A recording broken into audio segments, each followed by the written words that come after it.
Hello and welcome to the 6th episode of the DOS Nostalgia podcast. I am your host, Anatoly, and today, or whatever, I have another very special guest for your listening pleasure. A guest who needs no introduction, which is why I'm asking him to introduce himself. How are you, sir? I'm doing well, actually. And I guess as far as introductions, I am Clint Basinger. I do the show Lazy Game Reviews on YouTube, which isn't the laziest anymore, but it started out lazy, and I mostly cover DOS games, which I guess is why I'm here. Yes, delicious. So, yes, wonderful DOS. Yes. And PC stuff, and more lately, really kind of odd hardware and software and, whatever is interesting. Like I've got a video coming up on a coupon for pizza out of a box for Sierra's Red Baron 2. So, I'm kind of branching out, going from DOS games to pizza. That's amazing. That's the most logical leap, let me tell you. Pretty sure it is. The best combo, DOS games and pizza. And maybe some liquor on top and perfection. Exactly. All right, so we are here today to talk about I guess all kinds of stuff.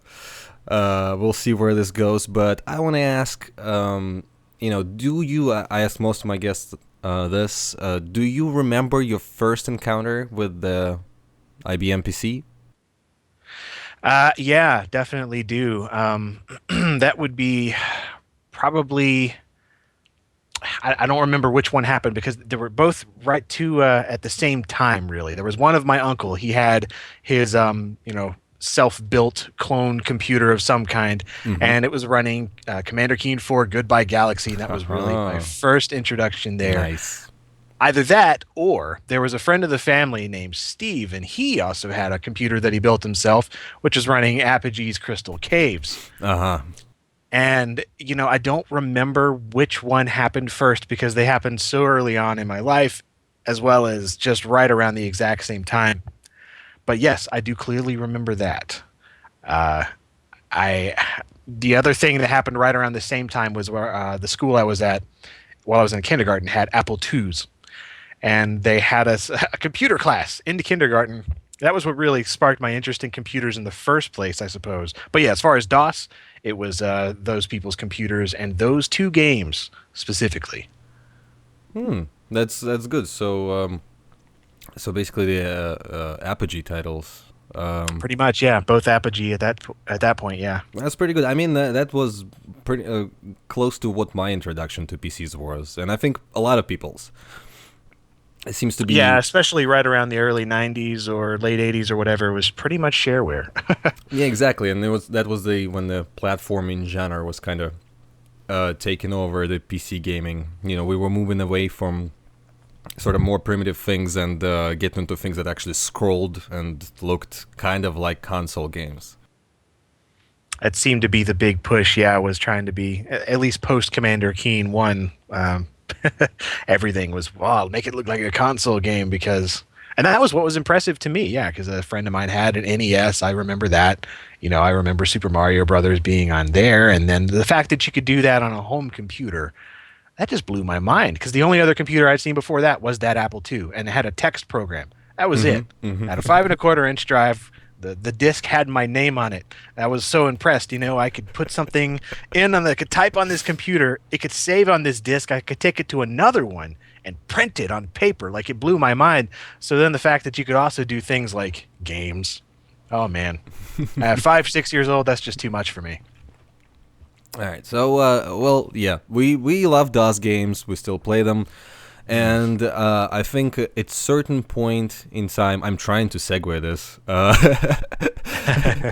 not very successfully, but we're actually here. I'm just going to cut to it. We're here, I guess, to talk about expansions for old games. I mean, not expansions, add-ons. I mean, I would even go so far as to say, like, extra downloads that maybe weren't official, Yes. Anything that you add on to a game. Absolutely. Like, nowadays, it's such a common thing to have a DLC or expansion or anything like that. But back in the day, it really was not all that common of the phenomenon for quite a while. I guess mostly because of distribution, and the market was a lot smaller. Like if you sell like 100,000 copies of some game, how many copies are you expecting to shift in the expansion? Which you think about it. There was no word expansion at that point in time either. Like expansion, what's that? The add-on even came in later, and originally were all kinds of names, mission discs and whatnot, data discs. Yes. Those kind of things. Those were the first that I remember seeing was, let's see, there was Test Drive 2, The Duels had its data discs, or car discs, scenery discs, I think. That's what I like. The furthest one I can reach back to is actually Test Drive 3. Which had a course, an additional course on the disc, which original Test Drive 3, which I love. It's a great game. I mean, it has its faults, but I think it's amazing for the time, especially. That game blew my mind when I was a kid. Absolutely. And it only comes with one course. All the conditions change. It's at night, it's backwards, it's from the side, whatever. But it's basically the same map, the same level. Like Yosemite something, I think. I might actually be mistaken. And it had the data disk, the extra course that you could buy, and added the whole one more level to the game, with about 4 variations that you could play. So that's probably the furthest I can personally reach back to. Yeah, the other two for me would be... and again, these were games I never really had, but my uncle had them. I remember this specifically. He had world-class leaderboard golf, and there were some, at least it was some variant of that game, an EGA, and there were add-on course discs that you could get for that, other golf courses, because it only came with like 1 or 2.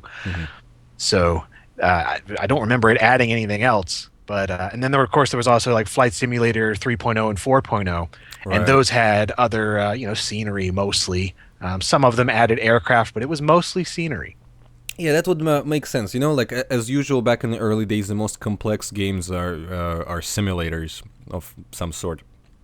Yeah, really, all 3 of these we've mentioned are simulators of some kind. Simulators, or at least simulating something, if not a complete simulator. Yeah, that's SimCity as well. SimCity was another one that did very early on. At least with the graphics expansion sets that had. Again, just changing the aesthetic. It didn't really change the gameplay at all. You had you could make your cities look like they were on the moon. You could make it look like they were in the Old West or medieval times. But that was really about it. I don't think it even changed any of the disasters. Like, it'd be hilarious if you had like meteor strikes on the moon or something, but no. It didn't go that far? Never did. No, it didn't do anything. It changed the name of a few places. Like, I think the football stadium, it changed to like a mill for the medieval times one, small things like that. But otherwise, it was very basic, very aesthetic. Just a tile swap? I'm trying to, very much a tile swap kind of. It almost felt like a kind of a mod more than anything else, were a lot of these things. Except sold in stores. I'm trying to remember any that did anything much further than that. You also had to add on utilities.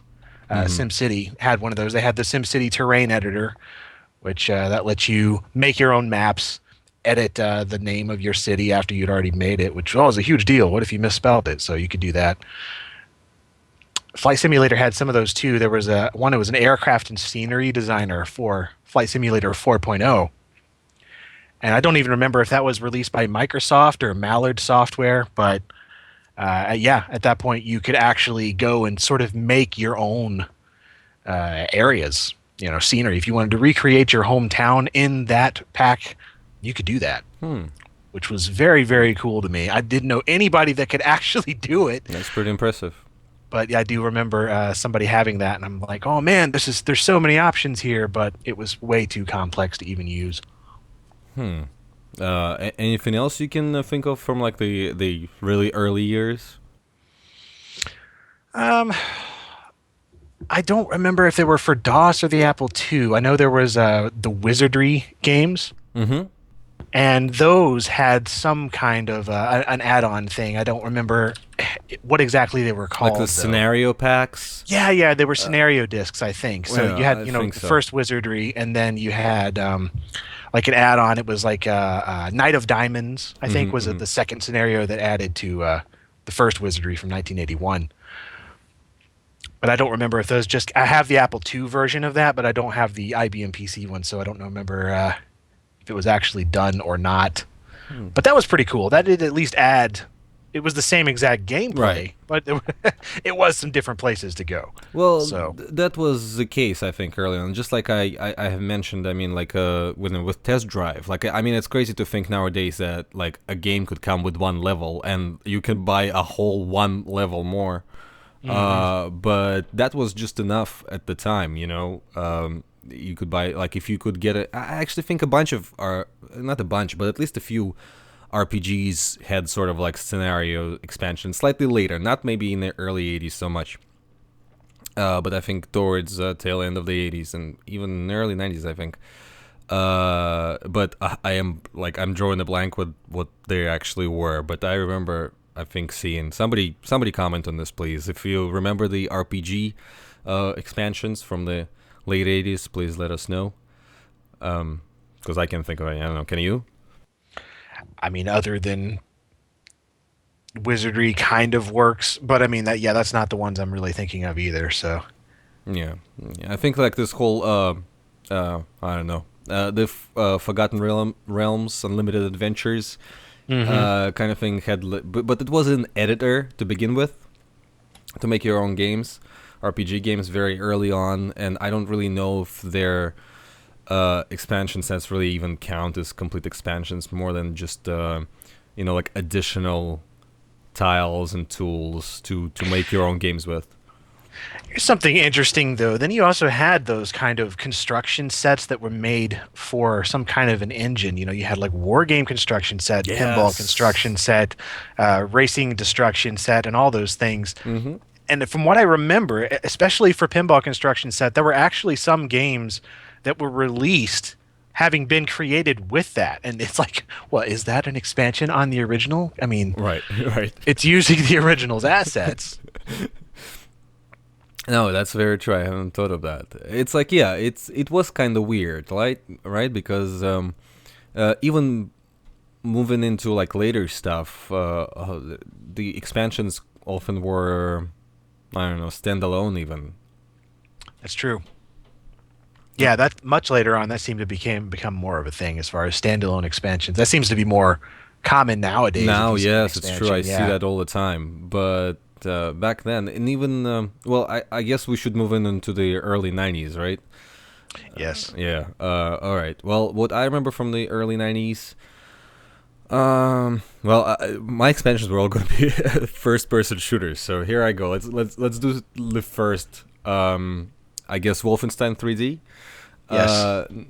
Not Wolfenstein 3D. I mean the two level sets. There were level sets that came out because there were just 3 episodes originally for that. And you added nocturnal missions, the ones that nobody should really play. I'm sorry, they're awful. But what I'm talking more about, next year you had the Spear of Destiny released through FormGen.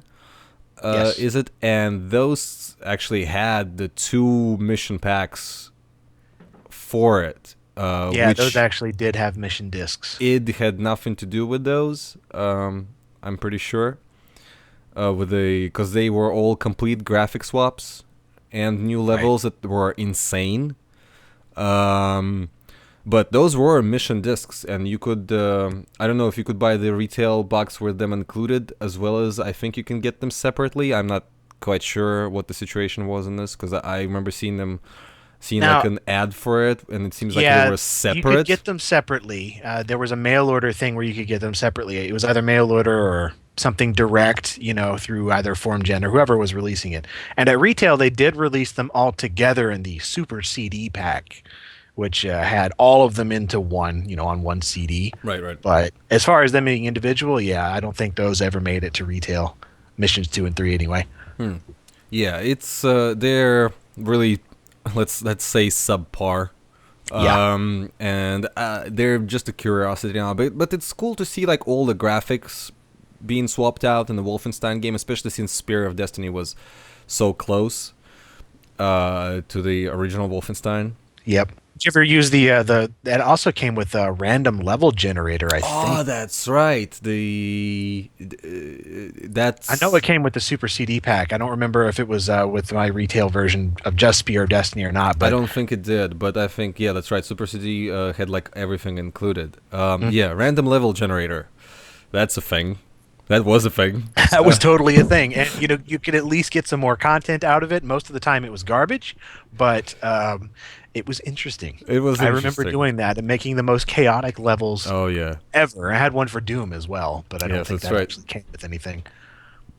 I actually think it came with one of the like either doomed something whatever, like one of the compilations that was like from like 95, 96 something, one of the later ones like that just threw everything at it, which we, by the way, we might as well move on uh, to the following couple of years. And again, first person shooters, we got Doom, and Doom had a bunch of stuff released for it, which I don't know how to classify it as an expansion, because I mean a lot of that stuff was standalone, like for example the well, I guess master levels. Master levels we have, that's an expansion, right? Right. Because that required you to actually have the game, right? That was not. Correct me if I'm wrong, but No, no, yeah, you definitely had to have like 1.666 to play that. Final Doom 1 and 2, actually the two commercial WADs that were released together, those were standalone. Right, yeah. Yeah, I remember I guess Ultimate Doom was just a compilation of all of them, but Well, also, yeah, Final Doom, well, yeah. Ultimate Doom just had the additional, was the commercial release of the first Doom, so like that's the thing. Like things get a little bit fuzzy around that era, right? They Like, really kind of do because they started packing them all together. They would re-release the same game with a right, little bit of extra stuff like as a different game name. it's not really like Ultimate Doom standalone product, commercial version of the first Doom that was shareware with an additional fourth episode thrown in for the box, so you could feel good about buying it again. Yeah. And then you had a separate product that was standalone, which, for the final Doom, which was two odds together for a retail price that you could buy, that you could not play the original game in, but it was essentially just two map packs for Doom 2. Stuff like that. And you have master levels, and then what was the compilation called with like everything in there just slightly later, so you get like the master levels and the thing, whatever it was called. So Yeah, there was like a Depths of Doom trilogy, and there were a bunch of things that just. Yeah, there were several compilations that put everything all into one pack eventually. Collector's Edition did that too, but that was like Doom 95. Oh, that's right. I keep forgetting about that one. And it's like, so we're gonna consider them, I guess, expansions, because that's what they are. Somebody made them, especially the case with Final Doom. Yeah, it's Team TNC, other people who are responsible for it, that basically got they got approached by id, and eventually it turned into a commercial standalone release. And that one even made it to the PlayStation. So Yeah, no, it's they're good sets of levels. They're really difficult, but I personally think that they're a lot of fun in a co-op game. yes, yeah, TNT and what Plutonia Experiment, I guess. Yes. They're both really good expansions. And Doom also has that thing where, you had like insane amount of just like level compilations released for it. Yeah, see, there's that other weird area that you start getting into, especially in the early to mid 90s. Unofficial or unauthorized expansions or level packs or add-ons, which I love those because just yeah, for one thing, as a collector, I love them because the boxes, they can't use any of the original artwork. Right. They can't use anything that even looks remotely like it. So you ended up with the goofiest looking art. Yes. The logos were lots all of wrong. text, like in different fonts. Oh yeah, fonts everywhere. They'll try to entice you with a gold embossed thing on the front. There's a drawing of a demon that looks like somebody from a 12-year-old in the back of math class. It is just like there's all these things. For what was it? D Zone, a billion D zones. Yes. There were too many D zones. Oh man. Mostly D zones, actually. And 1001 Nights of Doom was another one. It's like I don't even like bother to remember the names of those. There's so many. Like Doom was so massively popular that just like launched like thousands of level compilations. Mostly by Wizard Works. Yeah. At least they published them. They published them. Which made sense because they were a subdivision of GT Interactive, and they put out Doom 2 at retail. 2, And so, that's right. Huh. Interesting. Yeah, I haven't thought of that. With Doom 2, we also get like the first glimpse of the unofficial commercial total conversion. We got hacks, which I have covered in a different podcast. Are you familiar with that? I don't think so. No, hacks was Doom 2 total conversion, and it was commercial. Floppy as well as a CD. You were required to have the Doom 2 installed, and it was all done through the map editors and dehacked. So very, very unauthorized, but it's like a completely different game. It's cool. It has its interesting side. I'm not as much of a fan of it as some people, but it's certainly is interesting, especially being one of the first sort of commercial total conversions. Yeah, I remember. I mean, there were a couple for Quake as well. Yes, there Malice, were. Malice, X-Men Ravages of Apocalypse as well was for Quake. Shrek. Mm-hmm. I played all of those. Malice is actually here's. I guess I covered. I mean, build engine games had a lot of expansions. I've talked about them all at length in the build engine. Probably do an entire. Yeah, you have done an entire episode on just build engine. So we're gonna skip like 10 expansions that everybody is familiar with, because like I have mentioned on that episode that I have not played any of the Shadow Warrior ones because they haven't been released till years later, and I don't much really care for Shadow Warrior that much. I have since played them. This is an addendum, sort of. Oh yeah, a little bit of an update because they are now included in the updated edition that you can get on Steam. I have played them. I did not hate them. They are far from perfect. Some are really simplistic. There's really not much going on. I mean, that was it. It's just like a few new levels and that's it. Some sprite swaps that are somewhat. No, like new weapons or no, nothing sound really. clips. Well, there's new enemies with new graphics, new sound clips, which that one Shadow Warrior didn't have much in the way of customization. Right. So it's all just the same enemies with replaced sound effects and graphics, and they're kind of very unfortunate. They're not really well done. It's not like Nukem 3D, selling NOM and all these different No. third-party unauthorized kind of things for that. Which, I have covered, I guess technically NAM and World War II GI as standalone releases. True, yeah. Although standalone total conversions, I suppose. They are standalone total conversions, and they are licensed. They're GT Interactive published products, and especially NAM is nothing but a total conversion. At least World War II GI has a lot more sort of engine enhancement going on. Extreme Paint Brawl was another one of those. Oh, that's true. I'm just every time I forget about it. I had to get reminded about that one on the other podcast too. It's because I'm trying to block it out. That game never happened. You and everyone else that has ever come across it.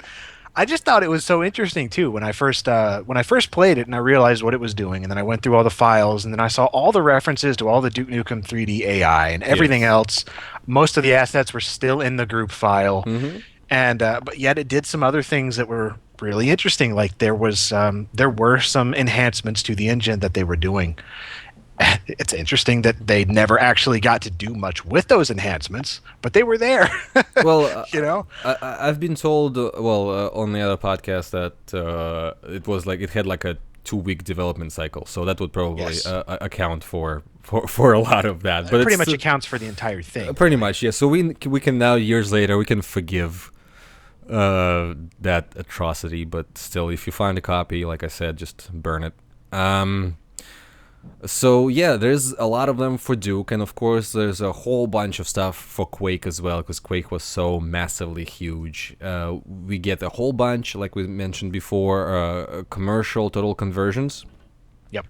Which one? Well, let's go by the numbers. Which ones do you like? I mean, I don't mind the total conversions. I haven't played Shrek, of course, but the X-Men and Malice, those were pretty interesting. I have dabbled with Malice is good. Yeah, it's probably one of the It's better very ones. difficult, but it has like one of the first games, if not the first, I think that sort of does the machinima thing. Like it has the cutscenes that are fully voiced that are made from edited Quake demo files. Oh yeah, Which for the time I thought was very, very interesting. yeah. A lot of people I remember saying it was better than Quake 2. It's like you just play Malice instead. Yeah, I guess. There was also what was it? Of course, there were the official expansions for it, but Oh yeah, too. I never actually played those. So. You haven't? I have not. They're actually really good. I bought them on sale on Steam when the whole Quake thing was going on, but somebody told me that that doesn't come with the music, and that's a damn shame. It is a shame. Because let's face it, Quake. I mean, as good as Quake is like a million. Well, not a million. Quake is a lot better with its music intact. Yes. So yeah, but they're good. They're made by two different companies. One of them is by Ritual, which have like former 3D Realms employees at the time before they made Sin. Yes. So that one's good, and the other one I forget who did that. Yeah, I think the other one was by was it Hypnotic or something? Something like that, right? Yeah. Like I'm forgetting. I keep mixing them up because they're named weirdly, and they came pretty much at around the same time. Yeah. They're none of them are by id, but they were nonetheless they were official add-ons as we called them then, and they're both really good. They add new stuff, new monsters, new weapons, some more, some less. And just the interesting sets of levels, mostly because Quake you could do a lot with Quake, and Quake really didn't have that much of a sort of coherent style to it, so you could really sort of throw it in any direction that you could. So yeah, I would personally recommend both of those expansions. Maybe I'm mistaken. Maybe Steam versions do come with music, but if they don't, I'd highly suggest that you search elsewhere. Yeah, I have them physically. I've never actually given them a shot, but yeah, those are a couple that I've actually been really interested though to see if any of the third-party ones were any good. Like there was Tremor and Aftershock and all these other earthquakey type things that were add-ons for Quake, and I think those were actually made by the same people that went on to go and do Extreme Paint Brawl, which that has me intrigued just because I don't know if they were level packs or what, but it's very interesting. I remember seeing. I think I have Tremor somewhere, and I forgot about it. Like until now, it just like it didn't even click. So it can't be that good. Probably not. I can't imagine they are. I mean, honestly, these guys' track record wasn't exactly great, but yeah. Yeah, there is that. Also, around that same time. A huge hit was Warcraft 2, Mm-hmm. a strategy game which had also a very successful add-on. I'm struggling once again to remember the name of it because, okay, Warcraft 2 was Tides of Darkness, right? Yeah, it was. I keep wanting to say Tides of Darkness, but that's the actual title of the game. That was the actual one. It really screws me up. I'm like, what's the title of the expansion? Something else? Was it Beyond the Dark Portal? Oh, something like that. Yeah, I think so. Yeah. Yeah, so there was that.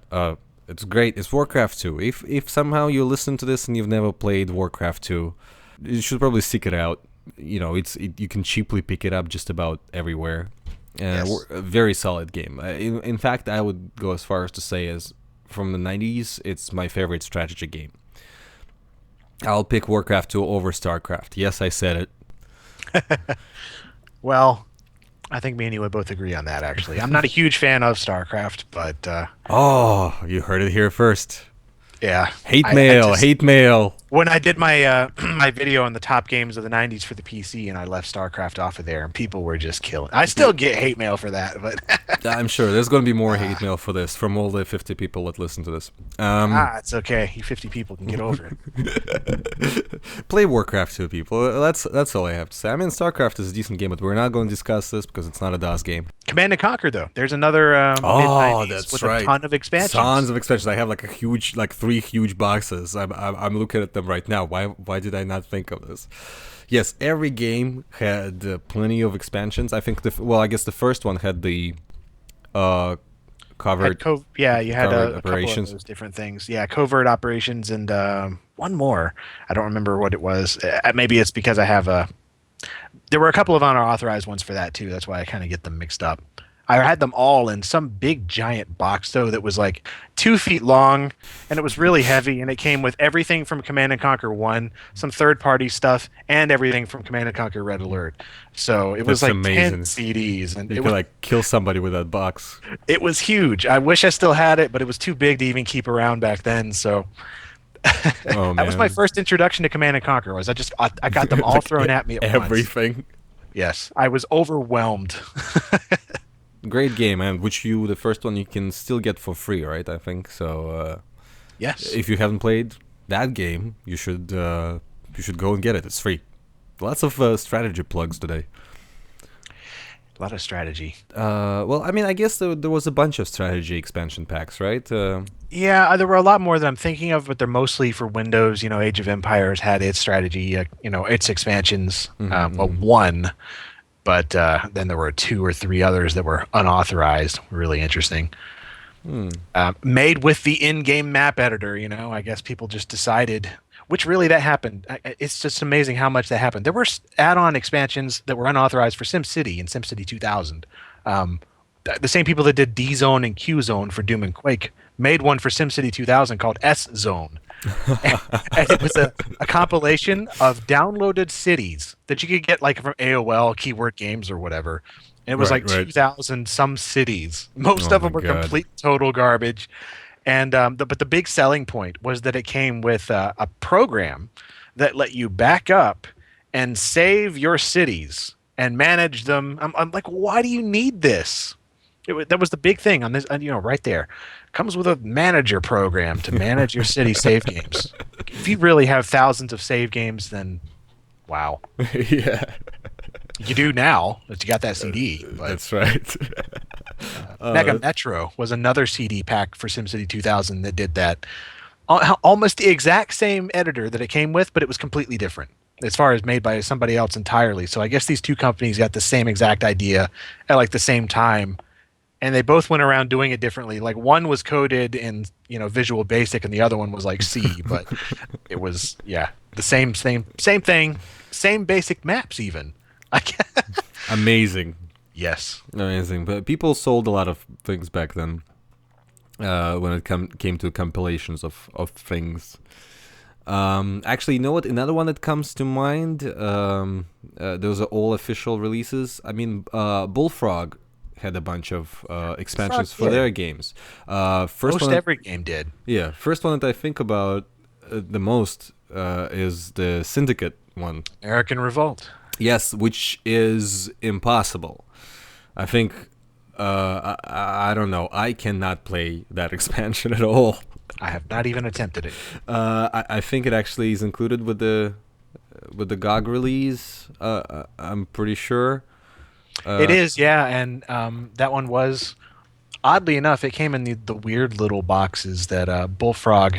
I've done a video on expansion packs, and one of them I showed was American Revolt, and it always bothered me that those things came in such a tiny, tiny little flimsy, crappy cardboard box, and yet Syndicate and Magic Carpet and any of their other games came in these really big, beautiful boxes, 4 inches deep, and tons of stuff in there, and really substantial and thick and heavy. Then you get American Revolt, and it's just a pile of crap. It's flimsy, and mine's falling apart, and I got it brand new, on eBay a few years ago, and I opened it from the plastic, and it's like it's just collapsed in on itself. So it's sad. Yeah, American Revolt is really not worth it. Like it's a nightmare to play. I don't know why they thought like Syndicate needed to be more difficult than it already was. Seriously though. Populous had an expansion. Actually, right. that was a really early one. We kind of skipped over. That's the right. Promised Lands. Because we forgot everything about Bullfrog for a little bit. Yeah, Bullfrog just completely. They existed though, and they were important. So. Oh, absolutely. Magic Carpet had another one. It had an expansion. That was one of those two that was also released again. We all know Magic Carpet Plus. Plus. That's right, because that was packaged together. Also, I'd say not very worth it. Yep. That seems to be the common thread with Bullfrog games. Bullfrog ones especially. Now, another one, Dungeon Keeper, had the deeper dungeons. Mm-hmm. How's that? I love the game, but I've never played the expansion. I was going to ask you. I do not know. No, I do not know either. Mostly because... I don't know. 15 new missions or something, and that's about it as far as I know. I mean, it would be great for me. I unfortunately, my problem with Dungeon Keeper is I figured out like a cheat early on in the game, and it's sort of... I love Dungeon Keeper, the first one, but I can't to this day. Like, I just played it the other week again, and can't stop myself from just sort of surfing the map in the dark, and like the early unpatched versions would just give you sound for the heart of the enemy base, and you just like eventually would find, like you just first thing you do as soon as you start the level, just start scrolling the map until you hear the heart in a dark spot, and then you just dig straight to it, and there you go. Like you have an instant advantage on your enemy. There it is. It's probably have been discussed in places before, but there's that. Did High Octane have an expansion? I'm trying to think. I don't think so. Not as far as I know. I think a CD release of it actually had extra stuff in it, but it wasn't available separately or something like that. I think the later release just included more stuff. I might be wrong about that. One I always wish had an expansion was Theme Park, and never did. Yeah, never did that. How about Theme Hospital? That never did either. Never did either. That's yeah, right. and That's I love both amazing of those games. game. Theme Hospital. Woo, what a game. Yeah. Yeah, we can plug this one too. It's a strategy game. Let's plug a lot of strategy games today. That's what's going to be the name for the episode. Not the expansion packs, but just strategy games. Strategy games. Strategy plugs. Bring up another one from Bullfrog. There was Power Monger. That had an unknown sort of expansion because it didn't come out, I don't think, in the U.S. I know it did for the Amiga and Atari ST. Power Monger World War I edition. Really?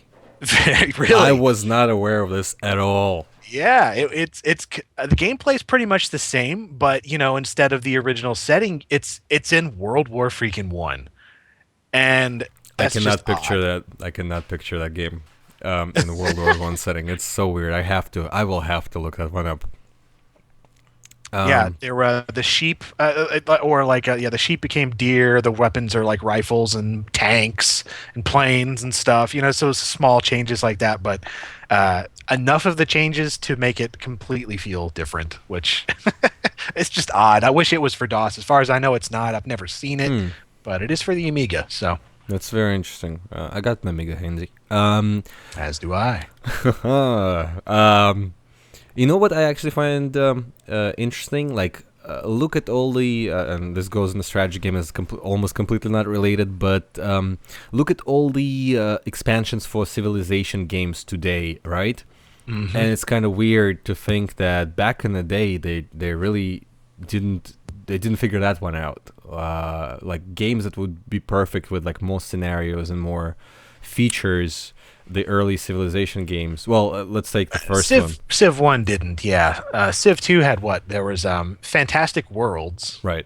Oddly enough. They went weird. It went off the deep end right there. I mean, it was, jumping into like Master of Orion territory right there. Mm-hmm. And then Test of Time, I think. And, yeah, I had that one. Yeah, multiplayer Civ 2 or Civ 2 Gold, I think it was released as. It's that in neither First Civilization or Colonization had any expansions, which now is strange because now you look at the list of expansions for each Civilization game and there's like at least, I don't know, 10 from what it looks like There's a whole load of them for Civ 5, and I'm behind by like 2 or 3.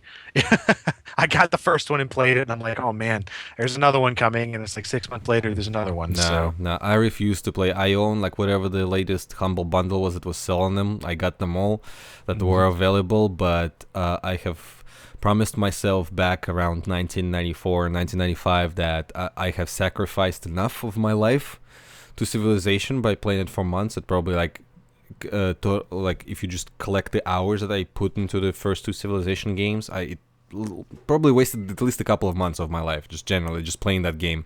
And I have promised myself back then that I will never play any Civilization game ever again, and I never have, but I kept buying them for some reason. Yeah, you still feel compelled to pay Sid Meier. Yeah, I always look at them and I'm like, oh, that looks good. It is good. It's too good.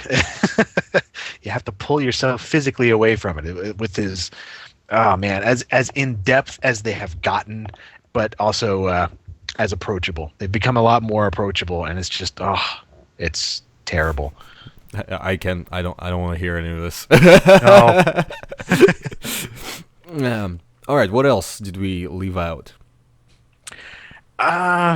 We've mostly talked about the main ones that, other than the flight sim stuff, like the Falcon. There's always a lot. A billion flight sims. Every single one of those had some kind of expansion.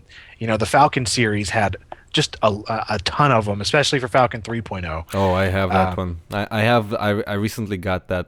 I opened the box, but I finally got the sealed box with everything intact. And let me tell you something. If you drop that box on a person, it would like kill them. Like it's probably the heaviest box I have besides the early DOS TCP/IP protocol. It comes with like a hardcover manual. Yes. For some reason. So like between those 2 boxes, like you could literally like hurt a person with those things. Flight sims, man.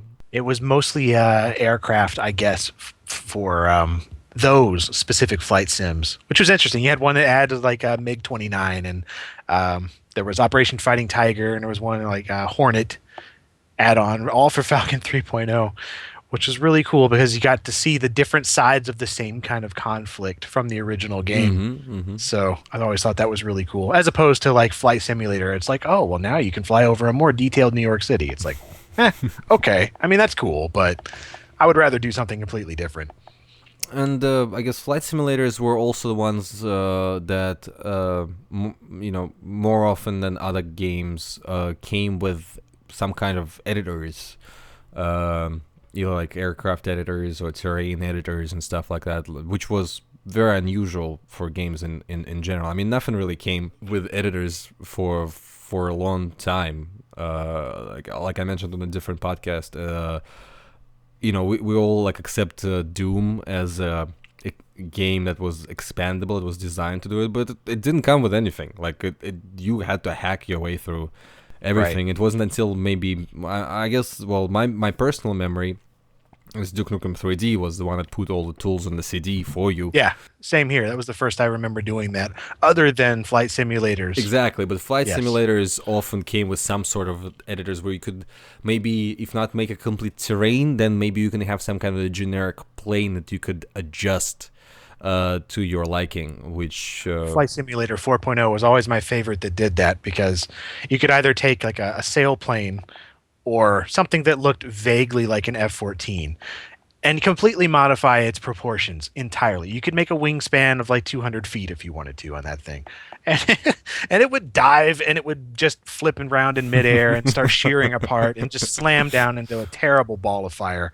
And that was just great. Yeah, it's always, you never that's the thing, you never improved them, you just made them different.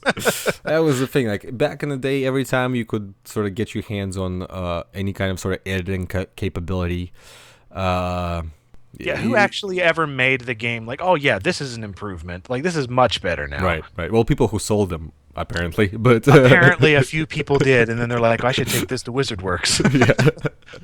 But yeah, like most of the time you're like, oh, I can edit text files and sound files in this. Let's just do a bunch of cursing to the microphone and call it a day. That's pretty much it. Oh Yeah. man, I remember doing that with I discovered that Test Drive Off Road, the first one, had just basic PCM wave files at Mm-hmm. like 16,000 kilohertz or whatever. You could just edit everything. So I made literally every engine sound of all the trucks, just fart noises. And every time you made a jump over something, or the sound of gravel moving, it was my friend making the most awful, like the most annoying sound ever from Dumb and Dumber. And it was the most obnoxious thing ever. Like as if the game wasn't bad enough already. That was wonderful though. Yeah, well, yeah, those good old days. Like I remember back in the early '90s, just about every game used the VOC format for audio, so you could just replace it like for everything. Almost like every third game had those files just laying around, not even packed in the resources like they used to. For some reason, people like to live out the VOC files just out in the open, and you just replace it. And Civilization had the encyclopedia and everything else just in text files, and you just Yep. just go in and change everything and just laugh and laugh and laugh with your classmates. Good times. Then you had the other occasional thing too, where you could actually put in your own information. Of course, the classic Oregon Trail example, putting in kind of your own names or whatever. But I remember somebody had actually changed around. I think it was Oregon Trail 2, and they changed it around too to where the guy, the first dude, you get the I guess the merchant that you get your initial set of supplies from. He would just completely cuss you out, and it was just fantastic. It was just like, and when he left, I remember this specifically too, because this is where I heard it. But when he left, he said, "Have a happy fucking day," and that was when I learned the word too. I was like, "Mom, what does this mean?" And it was on a school computer, and she's like, Oh "Oh, so man. there was a big thing at the school, like who did this?" And yeah, some kid got in trouble, and it was great. Oh, that's amazing. That's listen, education pays off. What's important? Yeah, I got educated. I can't That's deny right. that. Well, certainly. My Listen, expanded. I wish I had as clear of memory where I learned my profanity from, but unfortunately, I wish it was from a video game. It wasn't. I learned a lot of things from video games. Profanity wasn't one of them. A game I really could have used an expansion for was System Shock. I Ah, would have killed for an expansion to that. Not just System Shock 2, but like somehow either more alternate missions, because I could just never get enough of that whole world or universe or whatever. oh man, Like, what if there were someone else on the ship with you or on the space station? Like, wouldn't that be a cool idea? I don't know. I just always thought there was so much more potential there with that. that's very interesting. I haven't really thought of that. I have went on the record to say that the first System Shock really confuses me. It's very, very confusing, but there's something about, I guess, the limits of the engine and just everything else that just kind of grabs me. Especially playing it on like an old 486 or something. It's just like, this computer should not be able to do this. Actually, you know what? We have not mentioned I mean, they were standalone games, the Ultima 6 spin-offs. That's true, yes. But, I mean, they kind of follow the expansion path of not really changing the engine or the game dynamic, just offering you new scenarios as standalone games for Ultima 6, which are not related to the main storyline.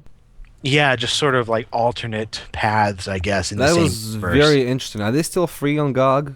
They I think so. they might Yeah. be. People go grab them because that's a sort of like a very interesting and unique case in a gaming history where that happened, and you will quickly understand why that never happened again. But they're still very interesting to play if you can manage the whole. The reason to hate Ultima 6 is not for the gameplay, but more so for the interface. And all of that is still there. It had not touched the interface or improved upon it. But they're both very interesting, very different spins, and they're very adventure-y, sort of. And yes, I guess we can consider them standalone expansions to a degree. I probably would, yeah. Yeah, yeah. Speaking of Ultima, there's another kind of pack we haven't mentioned yet, and that is like, was it Ultima 7 or 8? They had the speech pack. That's 8. That would be 8, 8. yeah, Pagan. The most awful, ridiculous. The worst. Probably out of. And listen, I also have went on this in a different podcast. a lot of the early speech packs were awful and recorded by people in the in the office, like, you receptionist, you're gonna be the flight pilot, Yes. that sort of deal. Ultima 8 takes the cake. That speech pack was also, and I mean, Origin games had speech packs. You got Wing Commander and stuff like that, that had speech packs for different games, like Wing Commander 2, right? Yes. And but Ultima 8 takes the cake as the worst, laziest, misplaced, I don't know, and probably expensive as well, because it's like a $15 add-on. And yeah, that was shit, is what it was. so there's that. I don't know. Do you have anything to add to that? No, you pretty much summed that one up. I mean, about the only other speech pack that I remember having any experience with was the one for Earth Siege. That one had actually, they had an expansion of some kind as well. I don't even remember what that was, but I remember there being the speech pack for that, and it came on floppies, and it was like, man, I wish there was a CD version. And then I found the CD version after I had gotten all this stuff, and I'm like, well, great. Oh man. Just screw me. I mean, Yeah. why didn't I just wait like a month? Oh, yeah. I didn't know there was an expansion pack for Earth Siege. Yeah, actually, there is. What is it called? Earth Siege had the Earth Siege expansion pack. I don't even remember what it really adds. It adds 3 new campaigns and several new landscapes. That's all right. It's cool. Earth Siege is a cool game. Very underrated. Oh yeah, I preferred it to Mech Warrior. It's like that's what seems to be with people. If you bring up mech games, it's like people are like, oh, Mech Warrior 2, but nobody really ever remembers Earth Siege. Like, even when Star Siege came out, most people like Star Siege, and it's like Star Siege is like a third game. It was Earth Siege 3 at one point. I remember in Sierra's magazine Interaction, they had a preview that was like, oh, it's Earth Siege 3, and then no. It's Star Siege. Which is fine with me, but it's kind of weird that when in like a decade ago, Star Siege was still kind of going strong with the online gaming, and it's kind of weird that people sort of knew what Star Siege was, but never like heard of Earth Siege. And it's like those games were there for a while, and they were actually quite good as far as mech games go. So there is that. Actually, let me backtrack to Ultima. I mean, the part 2 of Ultima 7, the Serpentile, standalone boxed expansion, we're also gonna call it, right? Because wait, actually, was it standalone? I'm mixed up now. Could you play the Serpentile without the Bloodgate? I had the CD-ROM Classics version that came with all of them, so I'm not entirely sure. It just sort of installed everything all at once. I am now not sure if you could play Serpentile. Somebody will correct me in the comments for that. I'm sure it's like you could, you asshole. But we'll leave it to that person. But like, that's technically the same thing. They just expansion on the engine, but then you could install 2 of them together, and that would actually add additional story elements and items and all that stuff into the Black Gate, which was really cool. That's the thing that I want to talk about. See, here we go. I knew we missed something. And I'm going to give the biggest plug to a game that I almost never get to talk about, except for on Twitter, because I talk about everything on Twitter, but Terminator games, right? Mostly shit, except for one very unfairly forgotten, that would be Future Wars and Skynet. Now, they're both first-person shooters made on this Bethesda 3D engine, which I always forget what it was called, but it's the same engine that they've been using since like Daggerfall onto, I guess, Redguard would be. Around that area. At that point, it was like all voodoo. Like Redguard is like a voodoo only high-res DOS adventure, and like no wonder that failed, because who had that combo of hardware? And it was like impossible to get to run on anything else still to this day. So, but yeah, it's a really cool, very, very solid Terminator first-person shooter. The original release, Future Wars, is almost unplayable because of technical issues.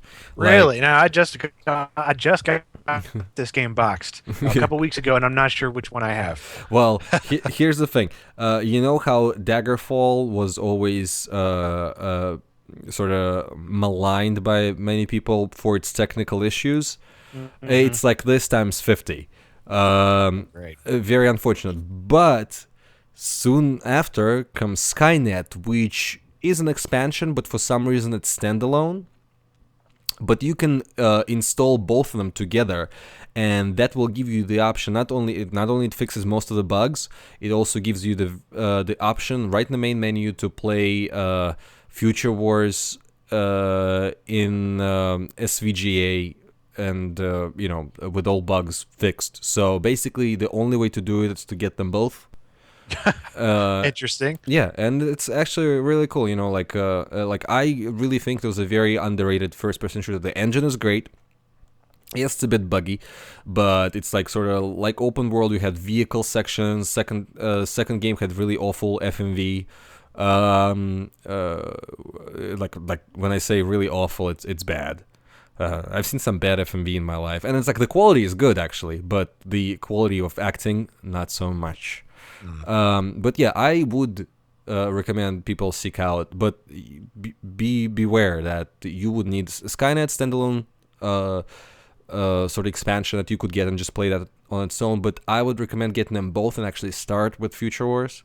And yeah, that's basically the only way to sort of play them is have them together. Highly recommend it. Thumbs up. Definitely taking note of that. Yeah. What I was thinking of though is kind of again, sort of relating to shooters, but also to one racing game. Carmageddon had the Splat Pack. Oh yes, that's right.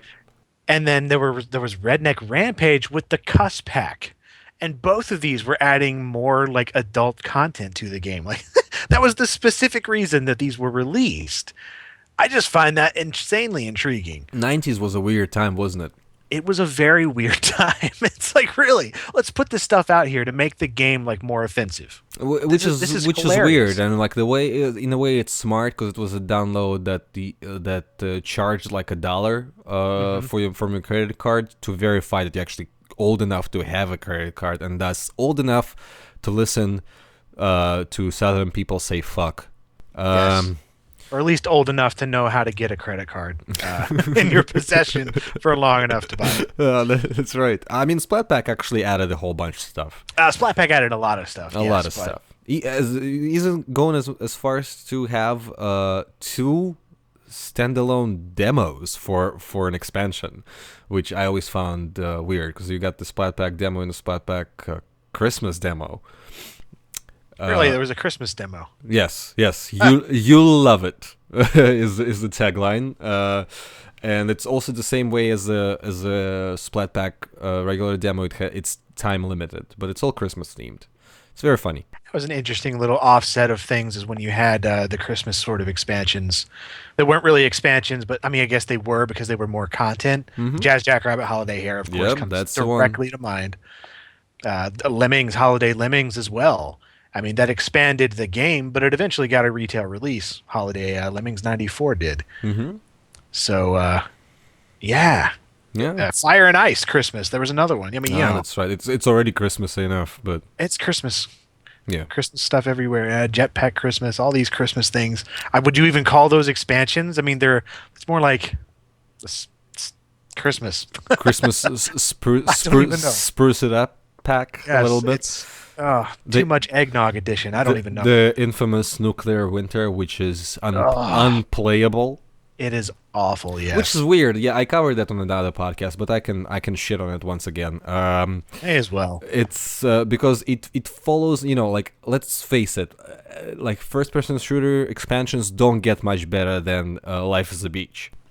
They really don't. That's the ideal expansion as far as I'm concerned. Amazing. It's a bit on the difficult side sometimes, but yeah, but I mean, as far as all the stuff it changes and adds, just like completely everything. Different feel, new sound effects, new weapons, new clothing, everything. And like Duke It Out in DC is is merely okay, but mostly because it's actually limited by its style in a way. Like they have to sort of look like their landmarks, so the levels aren't built the levels built around that sort of geography and geometry. So that's sort of they were trying to make them more realistic as opposed to, oh, is this a good design for a game level? So I think that's where that sort of the shortcoming comes in. And then comes Duke Nuclear Winter, which has nothing to do with Sunstorm, thank God. Because that would be like a really, I love Sunstorm. I said it. Sunstorm did the Shadow Warrior expansions, didn't they did everything. They did the Blood one as well. They did the Redneck Rampage one. And Redneck Rampage had like the sequel and the expansion, which the sequel is basically an expansion as well, and that sort of stuff. So, but Nuclear Winter, oh man, don't ever play it. It's included. Finally, you can get it with the Duke 3D Megaton, which recently added multiplayer. Add me on Steam. That's nostalgic. Finally. Yes. I'll kick your ass if I can. That's to everyone. Just add me on Steam, and if you own Duke 3D Megaton. If you don't, just buy it. It's relatively cheap, but it comes with all the expansions, and one of them is Duke Nuclear Winter. And if you ever start it, you can tell the amazing quality of that commercial add-on in about 2 minutes.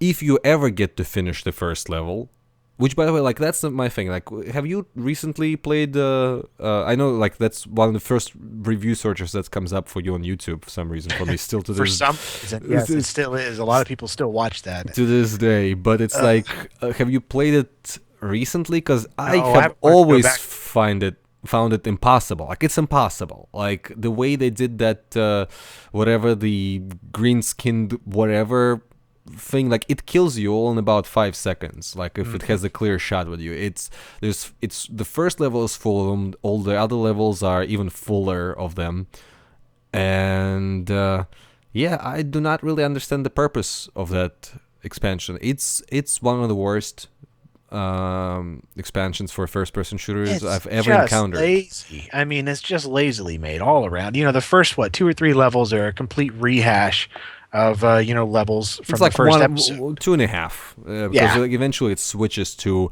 new bland levels with icy textures and water and lots only of sometimes snowmen. The rest of it is just like, well, I don't even know. It's just nothing really stands out about any of them. They blend together in my mind. It's like they're only not even maybe like one step away from the levels I used to make on that editor. It looks like somebody without much experience just sat down and did this whole thing in about a week's time, and then they didn't have any more time, and then somehow that got published.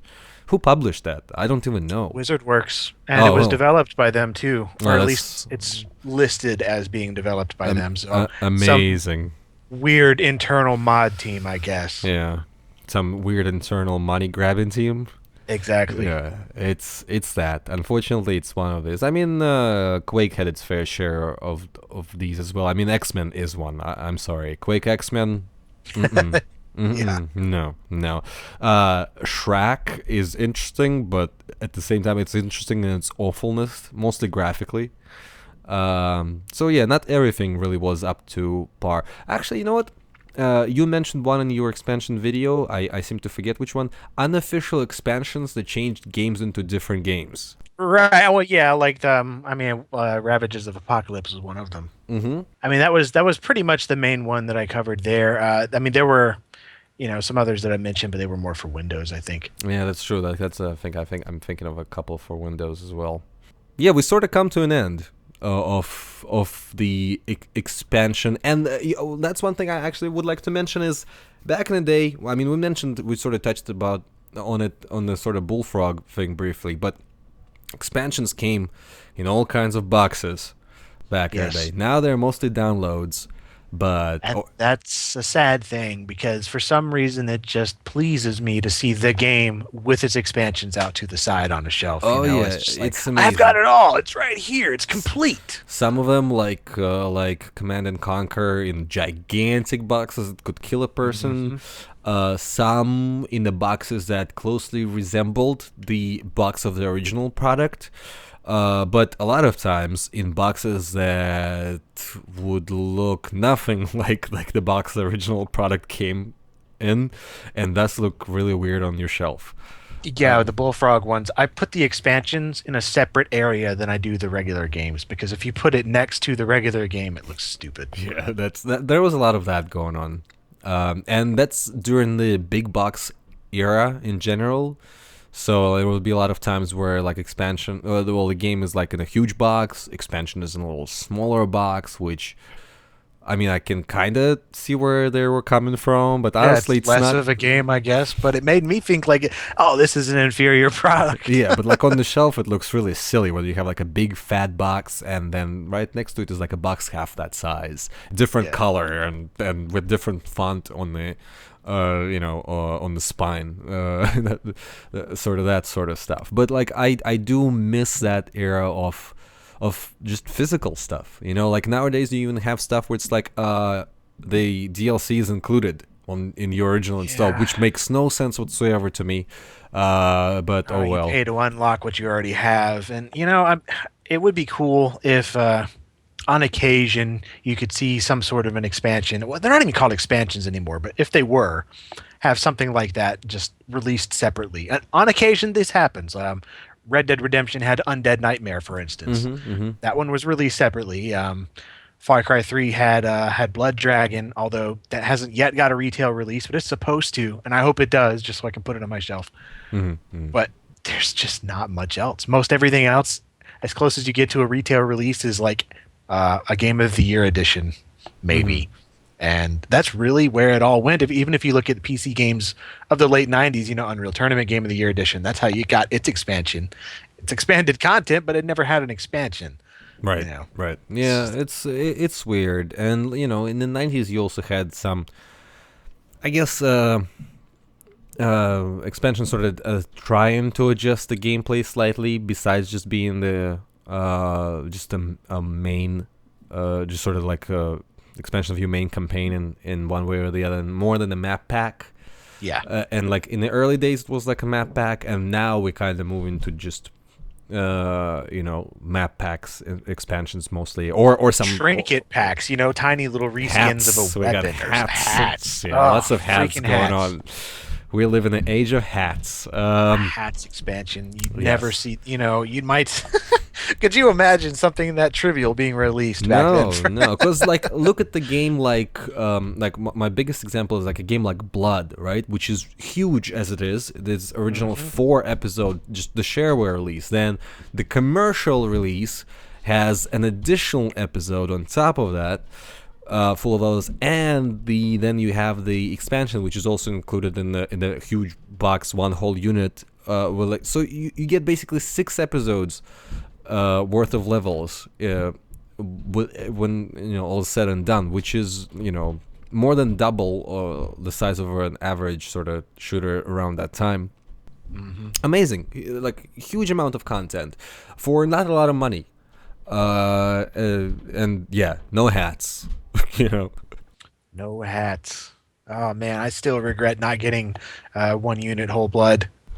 Yeah. Or whatever. Back in there was that, and there was the compilation that came with Duke Nukem 3D and Shadow Warrior East meets West. I remember both of those being sold at Walmart for basically nothing. Oh, the Duke Nukem 3D Kiloton collection, that combined a ton of expansions as well. That yes. had like Duke Extreme, and I don't remember if Duke Assault was in there, but Duke It Out in DC. Then of course the official Extreme, ones. man.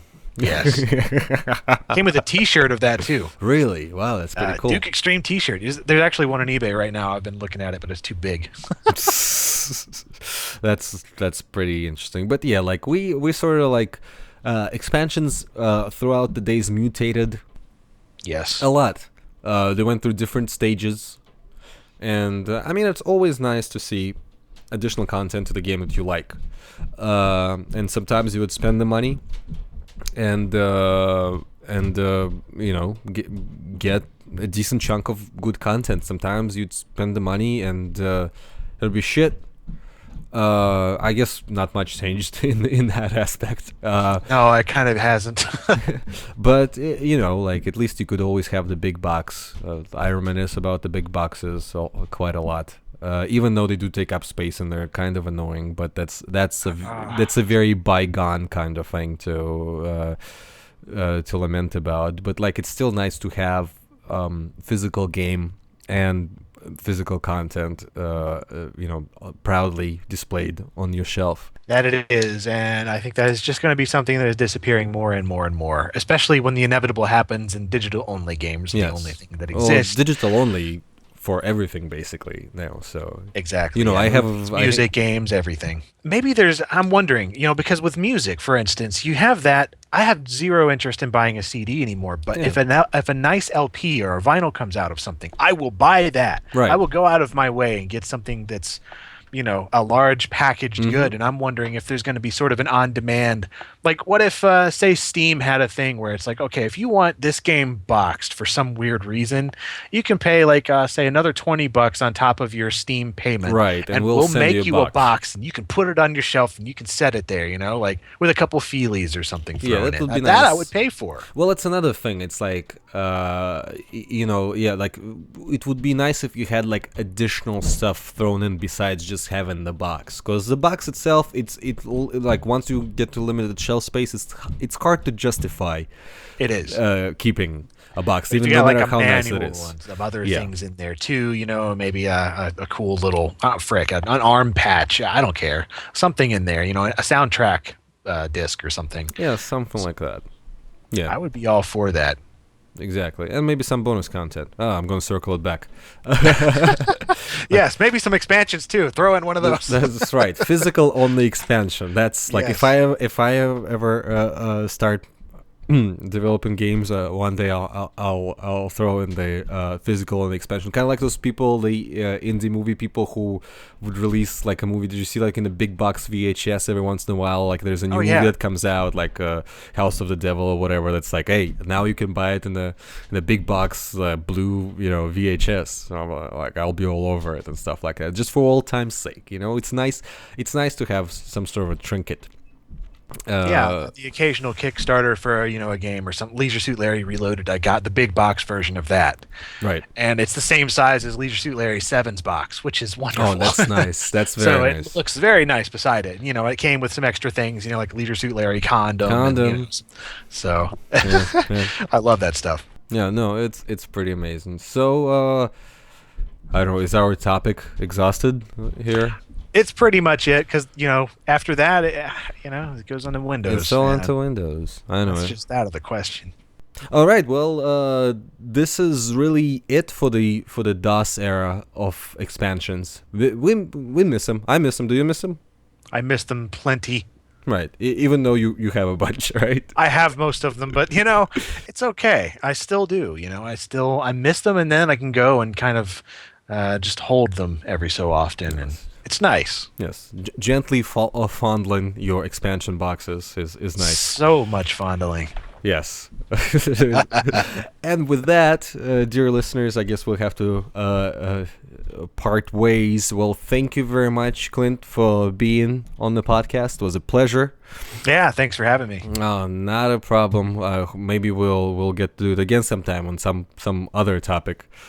Yes, indeed. And thank you, everybody, for listening. And honestly, I have a feeling that if you listen to this podcast, there's like a 99.999% chance that you already know where to find Clint in the World Wide Web, or the internets, as cool kids call it nowadays, I think.